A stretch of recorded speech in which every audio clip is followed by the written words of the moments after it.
democracia.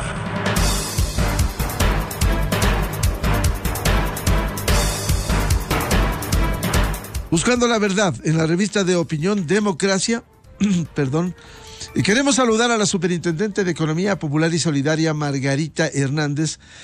Conocemos que este viernes precisamente se está evaluando, se está preparando lo que desde el 25 de julio próximo se va a desarrollar las jornadas de supervisión de la economía popular y solidaria, que va a empezar con una explicación del trabajo que realiza esta superintendencia, y luego habrá un panel de supervisión, precisamente los modelos que hay del sector financiero cooperativo y la experiencia en América Latina.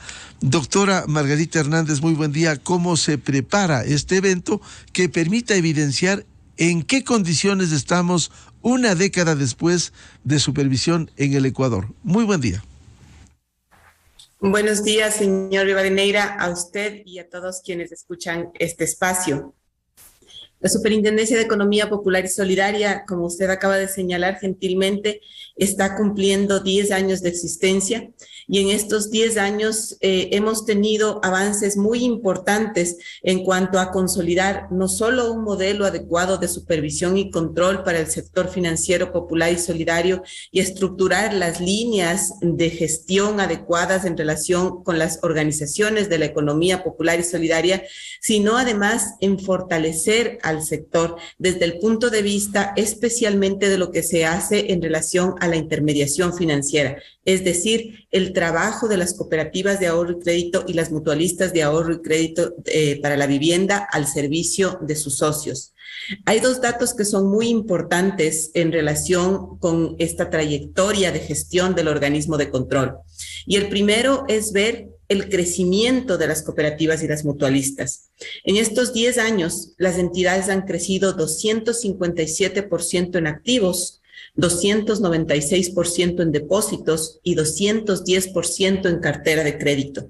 Pero también han crecido en el número de personas que se han comprometido como socios en estas organizaciones. Personas que en este momento son más de 5.380.000 vinculadas directamente al sector como socias. Hay mucho trabajo que hacer todavía. La diversidad del sector presenta un reto en sí misma. No hay que olvidar que en el sector existen entidades tan grandes como bancos medianos y pequeños, o entidades de un tamaño que en realidad hace que su propia dinámica se concentre más en lo que serían los mecanismos del autocontrol y la autogestión que otro tipo de procedimientos o de estructuras que se corresponden más con los intermediarios financieros grandes. Y sin embargo, el modelo de supervisión abarca a todas las entidades y procura, insisto, tanto su correcto funcionamiento como el respeto de los derechos de sus socios. Doctor Hernández, muy importante los datos que usted ha dado: 257% crecimiento en activos, 210% en depósitos. Mayor responsabilidad para el control, porque la gente, el ciudadano, está confiando en este sistema y deposita sus recursos con este crecimiento que se ha evidenciado.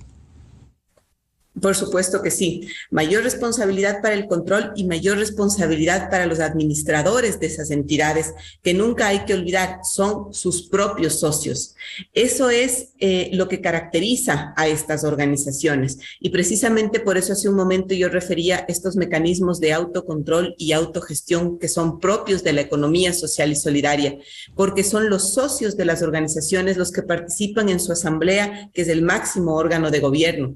Son los socios los que conforman el Consejo de Administración y el Consejo de Vigilancia, que tiene funciones propias dentro de la gestión de la intermediación financiera que hacen estas entidades. El Consejo de Administración, que elige al gerente, y el Consejo de Vigilancia, que está pendiente y atento de todo lo que hacen estas otras instancias. Entonces, precisamente ahí entiende uno no solo este carácter diferenciador, sino, como usted señala con toda propiedad, la responsabilidad de esos socios. Por eso, a través del control y la supervisión se apalanca, especialmente desde el punto de vista normativo, una gestión de estas entidades que esté comprometida tanto con su sostenibilidad como con un manejo adecuado y técnico de los recursos que les han sido confiados. Y eso es lo que se ve, como usted señalaba hace un momento, precisamente en la agenda de las jornadas de supervisión y control de la economía popular y solidaria, que van a arrancar este lunes 25 de junio y se extienden hasta el jueves 28 de julio. Precisamente cuando hablamos de temas como, por ejemplo, la consolidación del sector supervisado a través de la supervisión y el control que hace la Superintendencia de Economía Popular y Solidaria, los mecanismos que se generan a través de la regulación y la supervisión precisamente para fortalecer el sector en zonas rurales. No hay que olvidar que una de las presencias más importantes de la intermediación financiera en zonas rurales está a cargo del sector financiero popular y solidario, y por supuesto temas vinculados con modelos de supervisión del sector cooperativo, la transparencia en la información como mecanismo de autogestión y autorregulación en las entidades, y la supervisión especialmente en cuanto a lo que tiene que ver con riesgos ambientales para el sector cooperativo. Todo esto a cargo de técnicos especializados de organismos internacionales como el Banco Mundial, el Consejo Mundial de Cooperativas, la DGRB, que es una instancia especializada en apoyo al cooperativismo vinculada con Alemania, que es un país que tiene una larga tradición relacionada con este sector, el organismo internacional de supervisores del cooperativismo, que es ICURN. También participan y nos apoyan organismos de integración como la ASOFIPSE, que es el organismo de integración precisamente más representativo en cuanto a las entidades que lo integran en el sector financiero popular y solidario, y por supuesto la superintendencia. Doctor Hernández, usted ha insistido esta importancia tanto de la gestión de los directivos del sistema de economía popular y solidaria, y se habla de autogestión y autorregulación. En el pasado, cuando no había este esquema, una década antes, se dejaba en manos de los directivos y lastimosamente el país tuvo malas experiencias. ¿Cómo lograr que esa supervisión permita que funcione 100% esa autogestión y autorregulación en el sector financiero popular y solidario? Señor Rivadeneira, ahí yo tengo que hacer referencia a un tema que necesariamente está implícito en su pregunta, y es el de la responsabilidad de esos administradores al amparo de lo que la normativa señala. Desde la Constitución, pasando por el Código Orgánico Monetario y Financiero, hasta la Ley Orgánica de la Economía Popular y Solidaria y su reglamento, todos establecen una línea transparente en la que la responsabilidad de la gestión de los recursos de ahorro que le han sido confiados a las entidades está 100% en sus administradores. ¿Y esto por qué?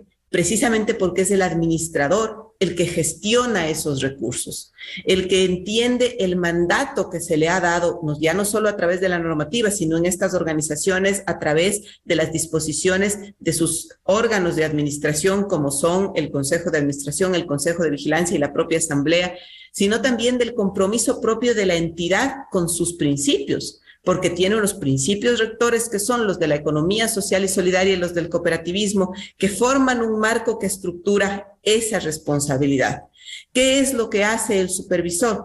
El supervisor orienta, efectivamente controla, vigila, pero siempre es un proceso que va paralelo a esta gestión que realizan los administradores. Por eso, una de las cosas más importantes de estos 10 años de gestión ha sido precisamente el apalancar la estructura y el desarrollo del fortalecimiento de las entidades en un marco normativo adecuado para las actividades que realizan. Y ese marco normativo adecuado se apalanca no solo en la gestión del organismo de control, sino también en apoyos externos, como son, por ejemplo, los organismos de integración, que están preocupados también de lo que sucede en las entidades que forman parte de ellos. Tenemos que resaltar el rol de iniciativas que se han apoyado a través de la normativa y que luego se van gestionando en el desarrollo de las actividades de las entidades, como por ejemplo lo que tiene que ver con las finanzas sostenibles, el desarrollo de nuevos productos y servicios financieros desde el punto de vista digital, temas vinculados con la inclusión financiera que son connaturales a los principios del cooperativismo, o por supuesto la importancia del enfoque de género desde la creación, por ejemplo, de productos y servicios financieros especializados para las mujeres, o abrir espacios de educación financiera e inclusión financiera con perspectiva de género. Temas que también van a ser tratados por analistas internacionales en las jornadas de supervisión. Precisamente nos apoyan en estos temas la CAF, la Alianza para la Inclusión Financiera AFI, y organismos internacionales de fortalecimiento del sector a través de la figura de la integración representativa. Sin embargo, insisto, toda esta estructura normativa y de representación a través de sus órganos propios está encaminada a fortalecer esas capacidades de los administradores, porque son esos administradores los que tienen en sus manos la gestión de las entidades.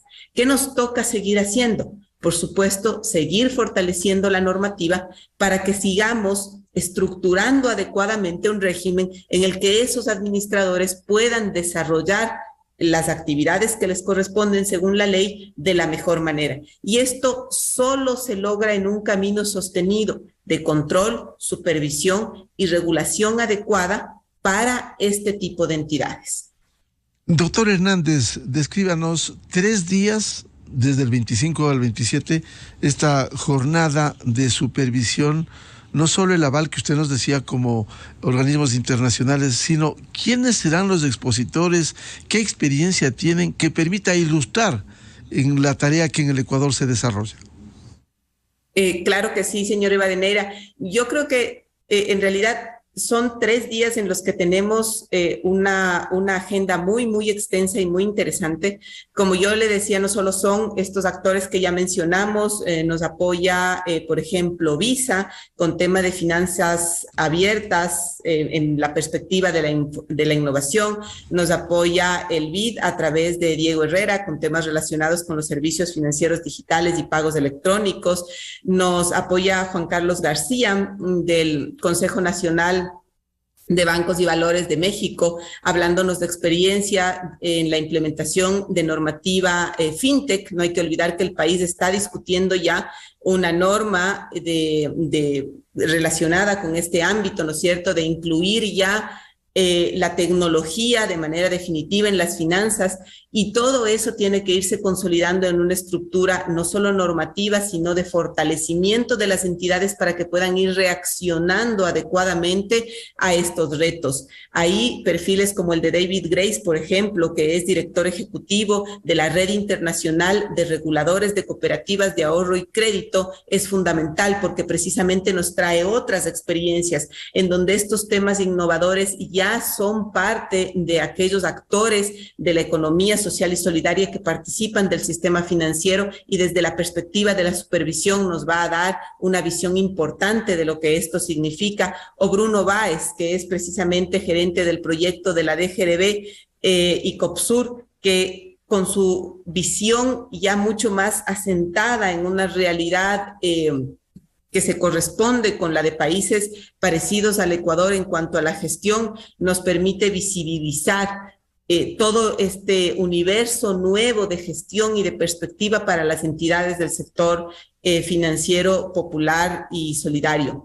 Hay temas que nos interesan mucho, como habíamos mencionado en estos temas que yo le refería brevemente, y son precisamente los de la inclusión financiera y la educación financiera con perspectiva de género, pero pensando ya en las finanzas sostenibles. Y nos interesan mucho precisamente porque la superintendencia en los últimos 3 años ha hecho un esfuerzo normativo muy grande para apalancar estos procesos. La norma de educación financiera, la norma de gestión relacionada con los principios de responsabilidad social y ambiental, de gestión de riesgo, perdón, relacionada con los principios de responsabilidad social y ambiental, y la norma de protección de los derechos de los usuarios de servicios financieros en el sector controlado para la inclusión financiera con perspectiva de género, nos terminan de mostrar esta visión que tiene el organismo de control respecto de un sector ya no solo sostenible en el tiempo y fortalecido desde el punto de vista financiero, sino que además cumple adecuada y efectivamente hacia sus socios con los principios rectores que son su mandato, como por ejemplo la responsabilidad social y ambiental, la vinculación con la comunidad, y, por supuesto, la equidad de género. Doctor Hernández, ¿cómo está el sistema de economía popular y solidaria? ¿Cómo están las cooperativas en el Ecuador? Y sería importante conocer cómo funcionan las alertas en el supuesto caso de que ocurriera algún problema en una cooperativa, a fin de que no se llegue a la finalización ya con los hechos ocurridos antes que una buena y rigurosa supervisión en el proceso. Bueno, la supervisión que hace la Superintendencia de Economía Popular y Solidaria está basada en riesgos. Tenemos un modelo de supervisión que alimenta y se retroalimenta de la información. Este es un tema muy importante en el que yo quisiera hacer, si es que usted me permite, un paréntesis, porque uno de los trabajos más comprometidos que tiene la Superintendencia de Economía Popular y Solidaria es precisamente con la transparencia de la información. Y este es un tema inédito en el país porque la Superintendencia ha logrado por primera vez establecer un laboratorio de datos del sector de la economía popular y solidaria. Esto se hizo con el apoyo del Banco de Desarrollo para América Latina, CAF. Acabamos de lanzar hace menos de un año el laboratorio de datos. Está a disposición del público en general en nuestra página web y tiene ya no solo boletines estadísticos, sino también que permite el acceso a bases de datos y documentos metodológicos que permiten hacer un análisis profundo de la situación del sector. Y ahí viene un primer elemento, que es precisamente el de no solo fortalecer a las entidades, sino mostrar ese fortalecimiento a través de la transparencia de la información, de la democratización del acceso a la información. Desde esta perspectiva, toda esa información que genera la superintendencia a través de los datos que le entregan las entidades controladas sirve para alimentar un sistema de alertas tempranas que nos van mostrando ciertos temas que podrían o necesitarían trabajarse directamente con las organizaciones. De esas alertas y de la categorización de los elementos que van componiendo este modelo de riesgo, lo que vamos viendo es cómo armamos nuestra estrategia de supervisión, nuestro plan de supervisión. Hacemos una supervisión tanto in situ como extra situ, es decir, visitando a la organización directamente en sus oficinas para revisar la información o desde nuestras oficinas con la información que las organizaciones entregan, y con ambos elementos formamos planes de acción que se trabajan junto con los administradores de las entidades en hojas de ruta que tienen responsables, entregables y plazos. Y con esto vamos caminando junto con las entidades, y esto es fundamental porque la supervisión jamás releva a los administradores de su responsabilidad. Entonces vamos trabajando con ellos en una estructura que a través del cumplimiento tanto de la normativa como de las estrategias va fortaleciendo a las entidades. Y este círculo virtuoso se sigue repitiendo, seguimos levantando información, vemos el desarrollo de las estrategias y seguimos estructurando mecanismos que permitan que las entidades a través de una adecuada gestión técnica desde sus instancias internas y una supervisión constante desde la superintendencia vayan cumpliendo ya no solo con la expectativa que la normativa tiene desde el punto de vista de la gestión de las acciones propias de la intermediación financiera, sino también, insisto, con estos principios que son rectores para las organizaciones, que son los de la economía popular y solidaria. Este sistema nos ha permitido contar con indicadores como los que tienen en este momento, ¿no es cierto?, en donde ya vemos, por ejemplo, la solvencia del sector que supera el 16%, o índices como el de la liquidez, que está en más del 25%. Y tenemos también indicadores que son importantes desde el punto de vista ya de la gestión propia de las entidades, como el de la morosidad, que está en el 4,5%, indicadores que nos muestran que la salud del sector es buena, que la gestión que se está haciendo es adecuada, sin que esto elimine, ¿no es cierto?, esta necesidad constante de gestión, de autocontrol y de control por parte de las instancias correspondientes. De esos datos muy ilustrativos, doctora Hernández, cuando habla del 4,5% de morosidad, ¿significa que es una cartera vencida controlable? Hay que entender respecto de la morosidad dos temas, ¿no es cierto? Que esté una persona morosa solo significa que se atrasó en el pago de sus obligaciones, y la normativa lo que dice es: indíquenos cuántos están atrasados en el pago de sus obligaciones. Hay un dato muy interesante. Nosotros hemos hecho un análisis respecto de la evolución de la cartera que está incumplida, sea en un día o sea en 3 meses, ¿no es cierto? O plazos más largos. Y lo que vemos precisamente es que de todo este análisis, la cartera que está vencida entre 91 y 120 días de mora, que ya es un lapso que podríamos considerar importante, ¿no es cierto?, más de 3 meses de no haberse pagado, incluso esa cartera tiene una probabilidad de recuperación que supera el 50% y un deterioro que llega al 41%. ¿Qué nos dice esto? Que los socios de la economía popular y solidaria que reciben crédito tienen la intención de pagar.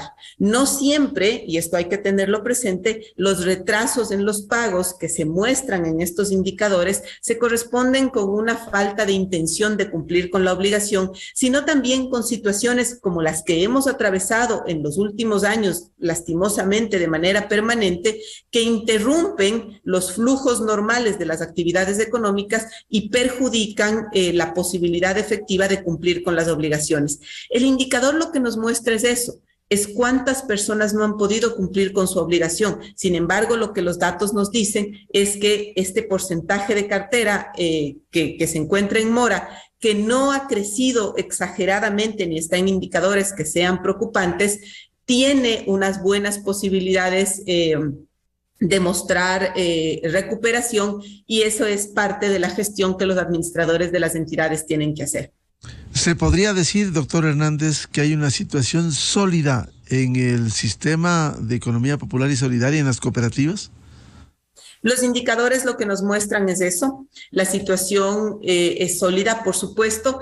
Hay que entender, ¿no es cierto? La situación varía en función del tamaño de las entidades. No hay que olvidar que nosotros, con corte a mayo del 2022, controlamos 468 entidades. Estas, por mandato de la normativa, están divididas en segmentos según sus activos. Entonces tenemos 5 segmentos. En el segmento 1 tenemos 42 entidades que superan en activos los $80 millones, y esas entidades, que son las más grandes que nosotros controlamos, tienen una situación inclusive de gestión de la información, de estructura, de core financiero, que es muy distinta y que presenta retos y oportunidades muy diferentes, por ejemplo, a las 137 entidades más pequeñas que están en el segmento 5 y que tienen activos inferiores a $1 millón. ¿Por qué hago relación a esto? Porque las capacidades y la situación de las entidades sí está muy ligada a su tamaño, pero también su operatividad y por lo tanto el riesgo. Entonces, no es lo mismo una entidad grande que opera a nivel nacional con servicios inclusive financieros, que una entidad pequeña que se circunscribe, a una organización en particular o a un territorio específico y que tiene un número mucho más reducido de socios. Sin embargo, lo que es importante es que indicadores como los que yo he referido nos muestran un desarrollo saludable de las entidades, un crecimiento importante, sí, pero que se va apalancando en una gestión cada vez más técnica de los administradores y, por supuesto, un compromiso de los socios de mantener la salud financiera en esas entidades a través de las instancias de administración y control que les corresponde. En el supuesto, doctor Hernández, en el supuesto de que una cooperativa, una entidad de economía popular y solidaria entrara en problemas, las alertas funcionan de inmediato, igual que la supervisión desde la superintendencia. Claro que sí. La supervisión, como yo le indicaba, es basada en riesgos. El modelo lo que levanta precisamente es eso. Las alertas son eso. Son la evidencia de que podría haber un inconveniente derivado de alguna situación específica en una entidad. Y lo que se hace precisamente es tratar de gestionar una planificación estructurada y metódica que nos permita superar esa alerta. Sin embargo, hay que entender que en el sector, ¿no es cierto?, en el sistema financiero en general, existen muchos mecanismos que están estructurados o pensados precisamente para fortalecer las entidades y proteger los recursos y los derechos de las personas que se vinculan con esas entidades. Entonces, si llegáramos, por ejemplo, a evidenciar un problema que podría comprometer la viabilidad de las entidades, hay muchos mecanismos que pueden implementarse, como lo son, por ejemplo, las fusiones, es decir, que una entidad que presenta un problema o una debilidad grave puede asociarse o relacionarse con otra que tiene fortalezas precisamente para que la acoja sus activos y sus socios y entonces la entidad no tenga que sobrellevar un proceso más complejo que podría comprometer sus recursos. Existen distintos caminos que pueden tomar las entidades y especialmente yo quisiera referir uno, ya que se hizo relación al tamaño de las entidades, ¿no es cierto?, que es la conversión. La normativa actualmente nos permite, reconociendo la naturaleza de las entidades que conforman el sector financiero popular y solidario, que algunas, las más pequeñas, con determinado nivel de cumplimiento normativo, puedan transformarse en cajas de ahorro y cajas comunales. Esta figura, la conversión, es muy importante porque muchas organizaciones, en realidad, a pesar de llamarse cooperativas de ahorro y crédito, y estoy hablando, insisto, en las más pequeñas, en las del segmento 5, funcionan, tienen una operatividad que es de caja de ahorro. Y entonces poder reconocer esa naturaleza y poder permitirse hacer su gestión cerrada con sus socios, fuera del peso que significa el control, la supervisión y el cumplimiento de determinada normativa, es muy importante porque determina precisamente la sostenibilidad, la posibilidad de mantenerse en el tiempo. Lo que hemos ido trabajando en estos 10 años de control y supervisión no solo es una estructura propia para la normativa que permite que las entidades vayan gestionándose y gestionando la intermediación financiera, sino también eso, ir mejorando de manera permanente el marco regulatorio para que vaya reconociendo la naturaleza y el carácter de estas entidades y les vaya permitiendo desarrollarse adecuadamente al cumplimiento ya no solo de la normativa legal transversal para todos los intermediarios financieros en el país, sino también de estos principios que son los de la economía social y solidaria y los del cooperativismo, que son rectores para las organizaciones del sector. A la doctora Margarita Hernández, superintendenta de Economía Popular y Solidaria, muchas gracias por atender a la revista de opinión Democracia a propósito de los 10 años de tarea de esta superintendencia y este evento internacional que desde el lunes 25 de julio se desarrollará en esta capital. Doctor Hernández, muy amable su atención. Muchísimas gracias, señor Rivadeneira, a usted por el espacio, y solo permítame cerrar invitando a todos quienes tengan interés de acompañarnos en este evento de capacitación para que revisen la agenda que hemos preparado desde la página jornadas.ceps.gov.es, en donde están todos los detalles de lo que hemos preparado para estas jornadas en nuestro 10º aniversario. Muchísimas gracias. Muchas gracias, muy amable por atender a la revista de Opinión Democracia, buscando la verdad. 7:09 en el territorio continental ecuatoriano. Vamos a una pausa publicitaria y tenemos previsto, diálogo con el director del Instituto Nacional de Estadísticas y Censos, INEC, el economista Roberto Castillo. Temas de interés: las estadísticas de inflación, canasta básica, desempleo en el Ecuador. ¿Cómo estamos en el país? Miguel Rivadeneira en la revista de Opinión Democracia. Inicio de espacio promocional y publicitario. El SUV más vendido se renueva completamente y llega al nivel Pro. Es el nuevo Chery Tiggo 2 Pro, modelo 2023, con moderno diseño deportivo, poderoso motor 1.5, espectacular pantalla de 9 pulgadas con Apple CarPlay y espacio para toda la familia. Encuentra el nuevo Chery Tiggo 2 Pro en más de 30 concesionarios a nivel nacional, con cuotas desde